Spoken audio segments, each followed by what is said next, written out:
एक महिला एसएसपी थाने का निरीक्षण करने के लिए जब जाती हैं तो वे विचार करती हैं कि थाने में हमारे पहुंचते ही सभी सतर्क हो जाते हैं और उनकी जो पोल पट्टी वो नहीं खुल पाती। आखिर कुछ और तरीके से इनकी जांच करनी चाहिए। तभी महिला एसएसपी एक भिखारिन का भेष रख लेती हैं, पुराने कपड़े पहन लेती हैं और बालों को बिखरा लेती हैं और फिर मुंह पर ये मास्क लगा करके वो सीधे थाने के गेट पर जाकर के बैठ जाती हैं। कुछ देर तक वहां बैठी रहती हैं, तब दो कांस्टेबल आते हैं और कहते हैं कि तुम यहाँ क्या कर रही हो, भागो यहाँ से। लेकिन वो उन कांस्टेबल से कहती हैं कि साहब हम कहाँ भागे, यहाँ पर छांव है इसलिए थोड़ी देर बैठ गए हैं, गर्मी ज्यादा लग रही है, चले जाएंगे।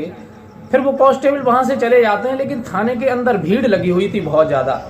तब वो धीरे धीरे उस थाने के अंदर जब प्रवेश करती हैं तो देखती हैं कि जो थाने का इंचार्ज था वो दूसरी पार्टी से पैसे लेकर के केस को रफा दफा कर रहा था। जो पीड़ित था वो गुहार लगा रहा था कि साहब हमारी एफआईआर दर्ज कर लीजिए, हमारे साथ गलत हुआ है। लेकिन वो थाना इंचार्ज एक भी बात उनकी सुनने को तैयार नहीं था और उन्हें समझा बुझा करके घर भेज देता है और दूसरे पक्ष से पैसा ले लेता है।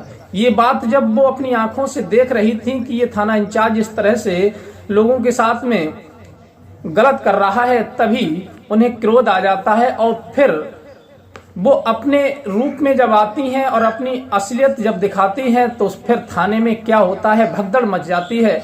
और फिर उस थाना इंचार्ज का और जो पुलिस कांस्टेबल थे उनका फिर आखिर में क्या होता है, ये पूरी सच्चाई इस वीडियो के माध्यम से जानने का प्रयास करेंगे। नमस्कार, प्रणाम, मैं हूँ रितेश कुमार। दरअसल आज की जो सच्ची कहानी मैं आपको सुनाने के लिए जा रहा हूँ, ये सच्ची कहानी हरियाणा हिसार की है, जहां पर एक निशा चाहर एसएसपी महिला नई पोस्टेड होती हैं। उन्होंने काफी पढ़ाई की थी और पढ़ाई करने के बाद में अच्छे परिवार से बिलोंग करती थी।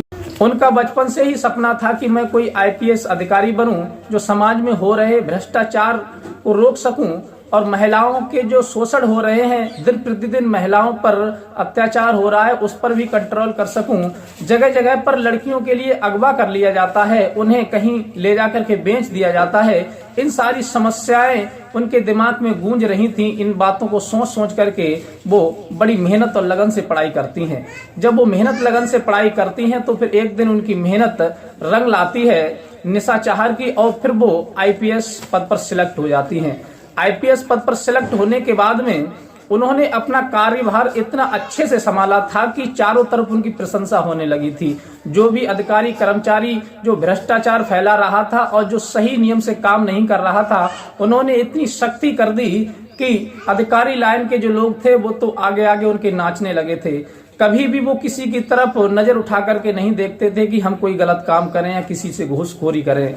इस बात को चारों तरफ मीडिया पूर्ण रूप से प्रचारित कर देती है, फैला देती है और उनको जोर शोर से चर्चाएं जब होने लगती हैं तो जनता को भी उनका विश्वास हो जाता है और फिर जनता उन पर विश्वास करने लगती है। तभी एसएसपी के दफ्तर के थोड़ी दूर पर एक थाना होता है। उस थाने में एक केस आता है और वो केस जो था लड़की का मैटर था। लड़की पक्ष के लोग अपनी हाथ में एक शिकायत पत्र तहरीर लेकर के आए थे और वहां के जो थाना अध्यक्ष थे उनसे विनती कर रहे थे कि साहब हमारी लड़की के साथ एक गांव के लड़के ने बहुत गलत किया है, आप हमारी तहरीर लेकर के एफआईआर दर्ज कर लीजिए और उस व्यक्ति के खिलाफ मुकदमा कीजिए और उसे जेल भेजिए, उसने बहुत ही गलत किया है।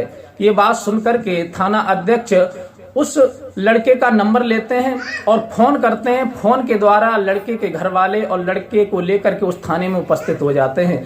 तभी उनकी सांठगांठ हो जाती है। उसी थाना अध्यक्ष से कुछ पैसों की बात जब हो जाती है तब वो कहते हैं कि ऐसा करो कि तुम अपनी तहरीर हमें दे दो, हम इसके खिलाफ कोई ना कोई कार्रवाई जरूर करेंगे और तुम लोग घर चले जाओ। वो कहते हैं कि साहब मुजरिम आपके सामने बैठे हैं और आप हमें घर जाने की बात कह रहे हैं, इसलिए आप हमारे सामने इसे अरेस्ट कीजिए और इसे जेल में डालिए। ये बात सुनकर के थाना अध्यक्ष उनसे बहुत ज्यादा नाराज हो जाता है और कहता है कि इसका मतलब है कि तुम हमें बताओगे कि हमें कब किसको जेल में डालना है, किसके खिलाफ कार्रवाई करनी है। अरे तुम्हारे खिलाफ गलत हुआ है तो हम मान तो रहे हैं, तुम्हारी समस्या सुन तो रहे हैं, हम इसके खिलाफ कुछ ना कुछ कार्रवाई जरूर करेंगे, आप निश्चिंत रहिए। क्योंकि उधर से उन्हें पैसे मिल चुके थे।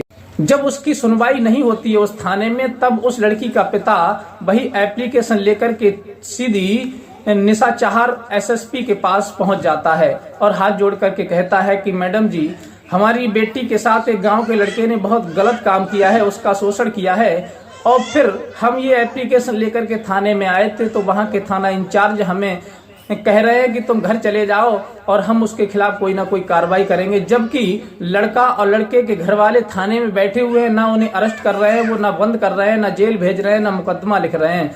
हमसे कह दिया कि तुम घर चले जाओ। हम ऐसे कैसे घर चले जाएं, हमें न्याय नहीं मिलेगा। ये सुनकर के मैडम बहुत ज्यादा परेशान हो जाती हैं और कहती हैं कि तुम चिंता मत करो, तुम्हें न्याय जरूर मिलेगा। तुम ऐसा करो, तुम ये एप्लीकेशन लेकर के फिर थाना इंचार्ज के पास पहुंच जाओ और मैं आती हूं, फिर देखती हूं क्या बात है। वो व्यक्ति वही एप्लीकेशन लेकर के थाने में पुनः पहुंच जाता है और थाने में जब पहुंचता है तो फिर थाना अध्यक्ष से गुहार लगाने लगता है कि श्रीमान, हमारी एप्लीकेशन को लेकर के हमारा मुकदमा लिखिए इस लड़के के खिलाफ। जब वो व्यक्ति देखता है तो लड़का और लड़का के घर वाले सभी लोग वहां मौजूद बैठे हुए थे, पुलिस ने उन्हें अरेस्ट नहीं किया था। तभी जो महिला एसएसपी होती हैं निशा चाहर, वो सोचती हैं कि अब कुछ ना कुछ हमें कड़ा एक्शन लेना चाहिए। तभी वो अपने बालों को बिखरा लेती हैं और एक फटे पुराने कपड़ों को पहन लेती हैं और मुंह पर मास्क लगा करके टूटी फूटी चप्पलें पहन करके उसी थाने के गेट पर पहुंच जाती हैं। थाने के गेट पर जब महिला एसएसपी पहुंचती हैं तो वहीं बैठ जाती हैं। तभी 2 पुलिस कांस्टेबल आते हैं और कहते हैं कि तुम यहाँ क्या कर रही हो बैठी हुई, जाओ यहाँ से, ये थाना है, कोई पुलिस स्टेशन या कोई मंदिर का वो नहीं है गेट, तो यहाँ पर बैठ गई। वो कहती साहब चले जाएंगे, कुछ देर आराम कर लें, यहाँ पर पेड़ की छांव घनी है इसलिए बैठ गए। और जब महिला नजर डालती हैं तो थाने में बहुत सारी भीड़ लगी हुई थी। तब वो पुलिस कांस्टेबल तो वहां से चले जाते हैं और धीरे धीरे वो थाने में जाने का प्रयास करती हैं और थाने में जाने के बाद उसी थाना अध्यक्ष से कहती हैं कि साहब, हमको भूख लगी है और हम परेशान हैं, कुछ हमें को पैसे दे दीजिए, कुछ खाने के लिए हो कुछ दे दीजिए। थाना अध्यक्ष एकदम से गर्मा जाता है और कहता है, अबे हवलदारों, इसके लिए अंदर किसने आने दिया? अरे ये थाना है, यहाँ कोई मंदिर या गुरुद्वारा नहीं है जो यहाँ पर हम सभी को भोजन बांटते हैं या सभी की मदद करते हैं। यहाँ पर लोग आते हैं, उनकी शिकायतें सुनी जाती हैं या फिर भिखारियों के लिए भी हम यहाँ खाना बांट रहे हैं, इसे बाहर करो। वो ऐसा बर्ताव देख करके मैडम बहुत ज्यादा अंदर ही अंदर क्रोधित हो रही थी, लेकिन उसकी हकीकत जानने के लिए वो कुछ बोल नहीं पा रही थी। तभी उन्हें वहां से भगा दिया जाता है और फिर वो आकर के दूर बैठ जाती हैं।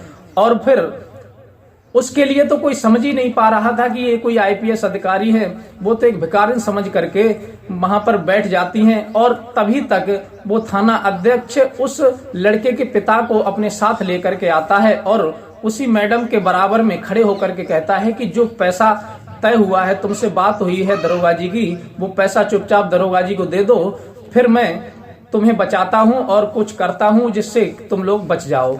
ये बात मैडम अपने कानों से सुन रही थी और इधर जब वो कानों से सुन रही थी और सारा माजरा देख रही थी, तभी वो मैडम उस चीज पर नजर बनाए रखती हैं कि आखिर ये पैसा किसको देने वाला है। तब वो दरोगा उस लड़के के पिता को अपने साथ ले जाता है और पीछे पीछे चुपके से मैडम पहुंच जाती हैं। और मैडम जब पहुंचती हैं तो वो कमरे के अंदर पैसा गिन ही रहा था लड़के का पिता उस दरोगा को देने के लिए। और वो दरोगा जैसे ही पैसा लेता है, वो सारी वीडियो वो मैडम अपनी मोबाइल में रिकॉर्ड कर लेती हैं, एक साइड से मोबाइल रख देती हैं और सारी वीडियो रिकॉर्ड हो जाती है। जब वीडियो रिकॉर्ड हो जाती है तब वो बाहर निकल करके आते हैं और फिर उस लड़की के पिता से कहते हैं कि ऐसा करो, हमने इसके खिलाफ कार्रवाई कर दी है और तुम लोग घर चले जाओ अपनी लड़की को लेकर के, जब जरूरत होगी तब हम तुम्हें बुला लेंगे। यह देख करके वो लड़की का पिता बहुत ज्यादा परेशान होता है और कहता है कि साहब, आप हमारे साथ अन्याय कर रहे हैं, तुमने इन लोगों से कुछ नहीं कहा जबकि ये तुम्हारे सामने बैठे और इन्होंने इतनी बड़ी घटना को अंजाम दिया और तुम हमारा मुकदमा नहीं लिख रहे हो। यह कह रहा था, तभी वो मैडम आ जाती हैं और अपने चेहरे से जब मास्क हटाती हैं तब वो थाना अध्यक्ष तुरंत उन्हें पहचान लेता है, एकदम से सलूट मारता है और उसके तन पर पसीना आ जाता है, घबरा जाता है। फिर तो उस थाने के अंदर एक तफरी जैसा माहौल बन जाता है, अफरा तफरी मच जाती, सभी लोग इधर उधर भागते हैं और सब अपने अपने काम से लग जाते हैं। कोई पहरे पे था तो पहरे पे लग जाता है, कोई हेल्प डेस्क में था तो वहां लग जाता है, तो कोई जो इंचार्ज था वो अपने कार्य में लग जाता है। दरोगा सभी लाइन से खड़े हो जाते हैं। मैडम कहने लगी कि मैंने तुम्हारी देख ली कि हकीकत क्या है, अब तुम ये दिखावा दिखाने की कोई जरूरत नहीं है। मैं काफी देर से तुम्हें फोकस कर रही थी कि तुम इस व्यक्ति के साथ कितना बड़ा इंसाफ कर रहे हो, जबकि इस लड़की के साथ में गलत हुआ है, फिर तुम इसे बातें में पड़ा करके इसे घर भेज रहे हो और ये लड़का सामने बैठा है और इससे तुम पैसे लेकर के कुछ नहीं कह रहे हो। थाना अध्यक्ष कहता है कि मैडम जी ऐसा कुछ नहीं है, हमने कोई पैसा नहीं लिया है। मैडम कहती है तुमने पैसा नहीं लिया है तो ये मोबाइल में देख लीजिए। अब वो वीडियो जब दिखाती हैं तो फिर उसके चेहरे से पसीना टपकने लगता है, घबरा जाता है। अब तो उसकी मुंह से बोलती बंद हो जाती है, आखिर कहे तो कहे क्या। वैसे वो कहती तो शायद बात कोई बना देता, लेकिन अब तो वो वीडियो बना चुकी थी। उसी वक्त तुरंत वो उस दरोगा के लिए सस्पेंड करती हैं जिसने पैसा लिया था, और उस थाना अध्यक्ष को भी सस्पेंड करती हैं, और जो कांस्टेबल वहां पर लगे हुए थे उन सबको सस्पेंड करती हैं। फिर उसी समय वो दूसरे स्टाफ को वहां बुलाती हैं। ज्यादा देर नहीं लगी, 20 मिनट में सारा काम हो गया, और दूसरे स्टाफ को बुला करके उस दरोगा से कह करके तुरंत उस लड़के को गिरफ्तार करवाती हैं, चालान करवाती हैं उसका।